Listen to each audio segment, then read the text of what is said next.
challenging convention and seizing unexpected opportunities not only are liberating, but can also make all the difference in whether you are successful. Over the past 4 decades, I have been a founding shareholder in 6 banks, produced movies and Broadway plays, managed the finances and investments of others, and served on the boards of several companies. I have developed residential, commercial, and office real estate in 5 states. I have co-owned a convenience store chain, a film distribution company, a vineyard, a restaurant, and a hotel or 2. I have helped turn around numerous distressed businesses, notably Kleinfeld, the largest bridal retailer in the country. Somehow, I even ended up owning a minority interest in a Major League Baseball team. And yes, I have also acted in numerous films, television shows and series, and stage plays. This will surprise you, but the common thread to the various businesses in which I have been involved is that I had never previously been in them. Most people would think that the lack of previous experience in a particular business would be a sure formula for failure. For example, would you hire a salesman who had never sold anything before? Or for that matter, would you retain a teacher for your school who had never before taught school? Previous experience can be valuable to someone who has chosen a career on the basis of his or her education and desire to work in a particular field. Because I didn't have a specific educational background, for example, a degree in medicine or law, I was not predisposed to make choices based on that criterion.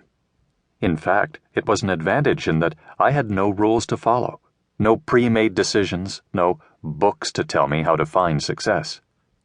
This allowed me to take a creative approach, rather than an administrative one. I have also tried to avoid being part of the system, which is not the same thing as trying to change it.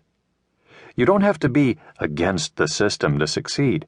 You just don't want the system to systemize you, as it were. You don't always have to be a rebel, but at the same time, you don't want the system to turn you into an automaton. The goal is to maintain your individuality while functioning within the system. When I went to Hollywood, one of my first jobs as an actor was in a Western where I was playing the part of a deputy sheriff. I had an immediate disagreement with the director. As a character, I had chosen to wear a round derby hat. I had invented a little story about the hat and how my father had given it to me. The director told me to get rid of the hat because I didn't look like a sheriff. I asked him what he thought a sheriff looked like, to which he replied, "A 10-gallon hat, a vest, and spurs." "I see," I said, "but excuse me, you don't look like a director." "What do you mean by that?" he asked. "You don't have on a safari jacket, riding boots, and dark glasses, and you're not carrying a bullhorn," I said, conjuring up the cliched image of John Huston. He just stared at me. And before he could say anything, the cameraman led me away. This cameraman was an old-timer who had been a biplane wing walker in his youth and was about to retire from movie making. "Wayne, let me explain something to you," the cameraman said calmly, putting his arm around my shoulder.